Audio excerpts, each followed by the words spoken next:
Le 24 avril 2014, dans le calme d'un petit hameau de Bornel, dans l'Oise, deux témoins, qu'on appellera ici Bernard et Marie pour une meilleure immersion, ont vu quelque chose d'assez intrigant. Je regardais la télévision dans ma véranda, quand mon regard a été attiré par un objet allongé dont la partie avant droite émettait une lumière orange. La télévision diffuse un programme sans réelle importance et une lumière éclaire toute la véranda. Mais à 22h10 précise, quelque chose vient briser toute cette routine. Bernard tourne la tête et à travers la vitre de sa véranda, il va voir un éclat dans le ciel qui lui est plutôt inhabituel. Une lueur chaude, orange comme un feu qui flotterait dans l'air. D'abord, comme tout être humain sensé, Bernard va penser à un crash d'avion. Il voit une espèce de boule en feu dans le ciel et il se dit même qu'il va y avoir un crash imminent dans le champ d'à côté. Il va alors appeler sa femme. Marie, regarde, il y a un avion qui brûle. Marie se lève tout de suite du canapé, un petit peu intriguée. Dehors, il n'y a aucun bruit, il n'y a même pas le bruit d'un grondement de moteur et pas de vent soudain. Seulement cette lumière stable, incandescente, se mouvant lentement dans le ciel. Bernard, il va alors regarder attentivement cet objet. Il a d'ailleurs un œil encore exceptionnel malgré ses 60 ans passés. La source lumineuse semble vibrer comme un feu réel. Des flamèches minuscules pulsent à sa surface à environ 3 battements par seconde. Il estime la distance à une centaine de mètres environ tout au plus. Et surtout, le silence. Un silence total, presque oppressant, dans lequel cette boule de feu semble glisser sans bruit, sans vraiment de souffle. Le téléphone portable de Marie, à cette époque, je rappelle qu'on est en 2014, c'est un Nokia Lumia 920. Elle veut donc tenter de photographier la scène comme lui a demandé son mari. La lumière orangée se reflète sur la vitre de la véranda à ce moment-là, mais sur la première photo, on n'y voit rien. Une des photos va retenir leur attention, que le GEPAN analysera plus tard, révélant un point lumineux orangé à l'altitude exacte de l'objet décrit. Pendant ce temps, Bernard, lui, il continue de suivre le phénomène du regard. La boule de feu, quant à elle, continue lentement sa trajectoire horizontale. Elle vient de l'est et continue de traverser le ciel vers le sud-ouest. Et soudain, elle s'arrête. Pas de ralentissement, ni de tremblement, juste un arrêt net et soudain. Puis quelque chose va changer. La lumière descend lentement et va commencer à faire un mouvement de rotation. Et c'est à ce moment-là précis que Bernard y comprend qu'en fait, ce qu'il a devant lui, c'est pas vraiment une boule de feu. C'est là que j'ai vu la forme, triangulaire, 3 à 4 mètres de côté. Sous la lueur orangée se dessine la silhouette d'un triangle gris ardoise, légèrement bombé, composé d'éléments superposés comme des structures tubulaires. Rien à voir avec un avion, il n'y a même aucun feu de position et surtout, comme dans la plupart des dossiers, il n'y a pas de bruit. Pourtant l'objet, lui, il descend légèrement, il s'incline, il pivote et il va même continuer son chemin au-dessus du bois de Bornel. Marie, qui est elle aussi est toujours spectatrice à ce moment-là, elle observe depuis le côté de la véranda, au niveau de la porte-fenêtre et elle voit la lumière s'éloigner lentement. Pour continuer, je descends dans le formulaire et je me sens assez intrigué quand je tombe sur ces quelques mots. Y a-t-il eu des effets sur l'environnement? Absence d'appétit de notre chienne, berger de Brie, âgé de 9 ans pendant 48 heures. Et ça, c'est un détail qui va vraiment marquer les enquêteurs. En moins d'une minute, le phénomène a fini ensuite par disparaître. Aucun son, aucune réelle trace, juste un souvenir d'un objet qui était là, suspendu dans le ciel de Bornel. Quelques jours plus tard, Bernard et Marie ils vont prendre le temps de rédiger un mail qu'ils vont adresser ensuite au GEPAN, qui est le groupe d'études et d'information sur les phénomènes aérospatiaux non identifiés, qui est rattaché au CNES. Et ce qui n'était au final qu'un simple soir, comme tous les autres, dans une véranda, va finir par devenir l'un des cas les plus énigmatiques du GEPAN. Quelques jours plus tard, le 7 mai 2014, le GEPAN va mandater un enquêteur qui va ensuite se rendre à Bornel. Ce groupe, rattaché au Centre national d'études spatiales, dépend du CNES de Toulouse. Son rôle est simple mais redoutablement complexe, distinguer l'explicable de l'inexpliqué. Quand l'enquêteur arrive chez Bernard et Marie, le couple est calme. Ils semblent pas vraiment stressés et même peu intrigués par l'intérêt que suscite leur histoire. Ils n'ont pas vraiment l'air illuminés, ce sont deux retraités qui habitent dans leur maison depuis maintenant des années et qui ont également l'habitude de voir des avions passer au-dessus de leur maison, que ce soit depuis Roissy ou des bases voisines. Et ce qu'ils ont vu ce soir-là, et ça, ils en sont sûrs, c'est quelque chose qu'ils n'ont pas l'habitude de voir. C'est même quelque chose qui ne ressemble à rien de connu. Le 17 mai 2014, à 14h précise, l'enquêteur va démarrer, accompagné des deux témoins, l'entretien cognitif. Une méthode d'enquête psychologique utilisée pour faire revivre les souvenirs de manière chronologique, sans suggestion et surtout sans influence. Les témoins sont interrogés séparément, dans leur propre véranda, le même lieu où s'est produit les faits. L'enquêteur il va d'abord commencer par Bernard, et rapidement il va se rendre compte que son récit il est chirurgical, presque militaire. Son ancien métier d'ailleurs, qu'on ne connaît pas, j'ai eu beau chercher dans le dossier, mais quand les témoins font appel au GEPAN anonymement, Le GEPAN essaye de donner le moins d'informations possible sur les personnes. Mais apparemment, au cours de sa carrière, Bernard il a été formé à retenir des détails visuels dans des situations plutôt complexes. Il observe, déduit, compare et reconstitue mentalement. À travers tous ces mots, l'enquêteur il va d'ailleurs relever que Bernard c'est un profil de témoin plutôt fiable. Pas d'alcool, pas de traitement médical, pas d'émotions excessives. Bernard décrit la lumière, la trajectoire, les mouvements, les angles et va même préciser: la boule semblait brûler, comme un feu, mais ce n'était pas un feu qui consume. Il n'y avait ni fumée, ni bruit. Puis il va finir par ajouter: lorsqu'elle s'est immobilisée, j'ai compris que c'était porté par une structure, un triangle 3 à 4 mètres de large avec des reliefs sur la surface. Des sortes de formes tubulaires, bombées, superposées, rien de lisse. Pendant ce temps-là, l'enquêteur, lui, il l'écoute attentivement, il prend même le temps de tout noter dans son calepin, et soudainement, Bernard il va même préciser que le code Pantone se rapproche du PNS 165, une teinte qui va se rapprocher de la couleur orange. La surface du triangle, gris ardoise claire, légèrement réfléchissante, mais pas mat. Pas de feu vert ou rouge, pas de clignotement, et surtout aucun signe d'un engin traditionnel. C'est reparti lentement, à la même vitesse qu'à son arrivée. Ensuite, ça va être au tour de Marie d'être interrogée par l'enquêteur. Son récit, à elle, il va être un peu plus mitigé, plus fragmenté. J'étais allongé sur le canapé quand Bernard m'a dit: regarde, il y a un avion qui passe avec un moteur en feu. J'ai donc cru, moi aussi, à un avion avec un moteur en feu. Bernard rajoute: tu devrais prendre ton appareil photo. Son Nokia Lumia 920 enregistre 4 photos,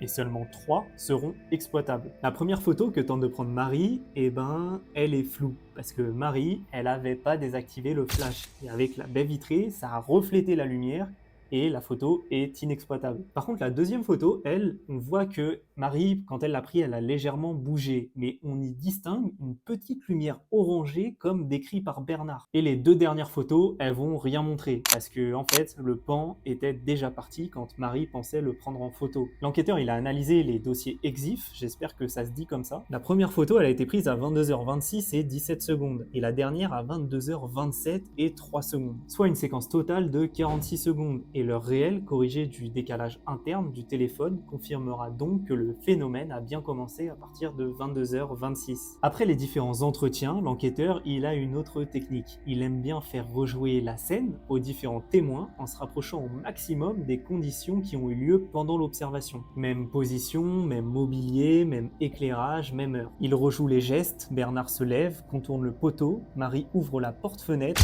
lève son téléphone et déclenche le flash. Tout y est minutieusement filmé et aussi chronométré. L'enquêteur il note la continuité du témoignage et malgré quelques petites incohérences de la chronologie, le récit lui reste globalement cohérent. Marie a d'ailleurs probablement pris sa première photo avant même que Bernard ne se soit déjà levé de son fauteuil. Et ça c'est plutôt important pour l'enquêteur parce que ça signifie que leur observation combinée, ça couvre l'ensemble du phénomène. L'enquêteur, il va établir la trajectoire est, sud, sud-ouest. Une descente verticale, une rotation de 3/4 de tour, un vol stationnaire, puis une remontée pour une fuite vers le bois de Bornel. Et pendant ce temps-là, toujours cette même lumière orange qui reste inchangée aux yeux de Bernard. Les analyses météorologiques vont d'ailleurs également confirmer ce que disent Bernard et Marie. Le ciel est couvert, le plafond nuageux, vent de nord-est à 15 km/h, une visibilité réduite à 4,6 km et une humidité de 77%. Il n'y a pas de pluie, pas d'orage, pas de phénomène électrique connu, c'est plutôt une nuit calme où le moindre son d'un avion aurait été perçu. Les bases aériennes les plus proches, Creil, Taverny et Roissy, ne signalent aucune activité inhabituelle. Et les radars. Une seule trace détectée à la même heure par le CNOA, le commandement de la défense aérienne, mais qui est trop faible pour pouvoir déterminer une altitude.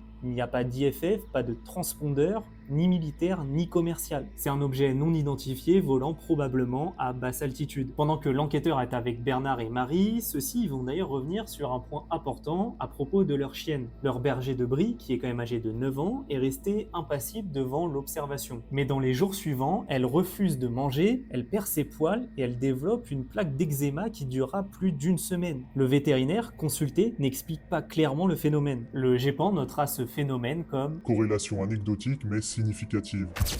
Une trace biologique inhabituelle. Au terme de la reconstitution, l'enquêteur il conclut son compte-rendu. Les témoins ne présentent aucun signe de fabulation ni de confusion. Leur récit est cohérent, leur attitude posée, leur bonne foi manifeste. Les données photographiques, l'environnement, les mesures angulaires et même la météo concordent. Mais pourtant, à ce niveau-là, rien ne permet d'expliquer ce phénomène inconnu. Le silence absolu pendant l'observation rend le phénomène aéronautique peu probable. Mais pourtant, tout dans leur récit respire la précision. Les angles mesurés, les positions, les durées, tout s'emboîte. Tout sauf la nature du phénomène. À ce stade, l'enquête du GEPAN, elle a collecté tous les éléments nécessaires pour que l'équipe toulousaine puisse passer à la seconde phase, l'analyse scientifique et les hypothèses. Les lanternes thaïlandaises, c'est l'hypothèse la plus tentante. C'est d'ailleurs celle que le GEPAN aime bien explorer en premier dans la plupart des dossiers qu'on est en train de regarder depuis plusieurs vidéos. L'objet observé, qui est une boule orangée, ou on dirait un léger feu qui se déplace lentement dans le ciel, c'est quand même assez tentant au début. Ces ballons de papier chauffés à la flamme d'un brûleur sont d'ailleurs souvent confondus avec des ovnis. Et ce soir-là, après avoir analysé tous les vents, ça colle aussi dans le sens de déplacement de l'objet, donc à ce moment-là, tout peut coller. Mais le problème, c'est que la deuxième partie du témoignage de Bernard, qu'on n'oublie pas, ça détruit complètement cette hypothèse. Parce qu'une lanterne, ça ne s'arrête pas brutalement. Elle ne descend pas verticalement, ne fait pas forcément de rotation sur elle-même et surtout ne reprend pas sa trajectoire ensuite. Or, c'est exactement ce que Bernard a décrit dans son témoignage. Et surtout, le point le plus bloquant, c'est qu'une lanterne thaïlandaise, ça n'a pas de structure visible. Bernard, lui, il a décrit un triangle avec plusieurs éléments superposés, bombés, presque mécaniques, de 3 à 4 mètres de côté. Et il a également vu aussi cette lumière orangée qui se déplaçait avec cette structure, comme si elle y était vraiment rattachée, pas suspendue en dessous. Ce n'était pas une flamme qui monte, c'était quelque chose de contrôlé, de construit. Explique Bernard dans son entretien. Les enquêteurs ils vont ensuite noter dans le rapport: La seconde phase du phénomène est en totale contradiction avec les comportements d'une lanterne thaïlandaise. La deuxième hypothèse, ce serait la foudre en boule. Moi, je connaissais pas du tout non plus, et ça se dit ball lightning en anglais. C'est un phénomène rare qui est parfois observé lors d'orages secs, prenant la forme d'une sphère lumineuse flottante à basse altitude. Elle peut durer plusieurs secondes, se déplacer lentement et même voir suivre des trajectoires erratiques. Mais là encore, quelque chose cloche. Ce soir-là, au vu des analyses de Météo France, aucun orage dans le coin et aucun phénomène électrique de connu à cet endroit-là. Le ciel était calme, le taux d'humidité lui était plutôt modéré et les températures étaient douces. Pas le moindre impact de foudre signalé. Et dans le cas même où une boule de foudre puisse se former, en fait, elle ne peut pas se déplacer comme ça horizontalement sur une centaine de mètres. Et elle ne peut d'ailleurs pas non plus effectuer des mouvements de rotation. Le GEPAN alors va encore trancher. Le comportement observé, forme structurée, interaction maîtrisée, n'est pas compatible avec les modèles physiques de foudre en boule. Une autre hypothèse qui elle est plus terre à terre, ça serait peut-être un avion. Après tout, Bernard et Marie, ils se situent à seulement quelques dizaines de kilomètres des aéroports de Roissy, Creil et Taverny, dans un couloir aérien qui est fréquemment utilisé. Les radars ont d'ailleurs enregistré le passage de deux vols à ce moment-là. AFR 1063 à 22h20 et RYR 89EE à 22h25. Mais le problème avec ces avions, c'est qu'ils se déplaçaient à plusieurs kilomètres plus au sud, ce qui normalement ne les rend pas visibles à si basse altitude. L'analyse des témoins, elle est formelle. On se rappelle, pour eux, l'objet il était à moins de 150 mètres de distance. Et surtout, le détail qui tue, c'est qu'il n'y avait aucun son. Nous sommes habitués à voir passer des avions de toutes sortes, de lignes, de tourisme, ULM. Hier soir, en regardant notre télé dans notre véranda, nous avons vu et entendu passer un ou deux avions de ligne. Et ce n'est pas du tout ce que nous avons vécu précédemment.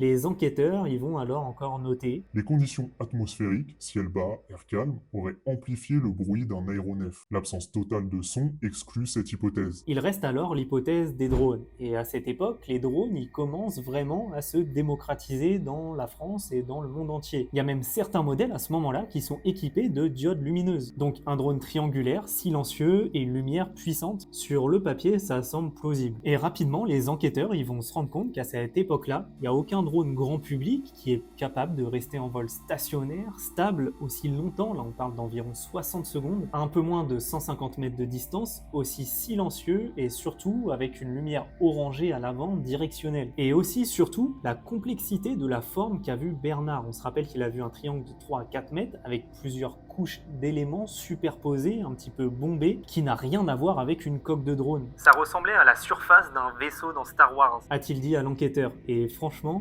j'avoue que j'aurais bien aimé être les yeux de Bernard à ce moment-là. Et enfin, aucune base militaire n'a signalé un vol d'essai dans cette zone. Et la trace radar enregistrée ne correspond ni en altitude, ni en trajectoire, ni en vitesse à un drone connu. Au terme de ce rapport, le GEPAN, il est contraint de classifier l'affaire de Bornel en pan D. Phénomène aérospatial non identifié malgré une enquête approfondie et des données suffisantes. Un cas rare, à peine quelques dizaines sur des milliers d'enquêtes réalisées par le GEPAN depuis 1977. Les enquêteurs, ils notent L'observation est fiable, les témoins sont cohérents.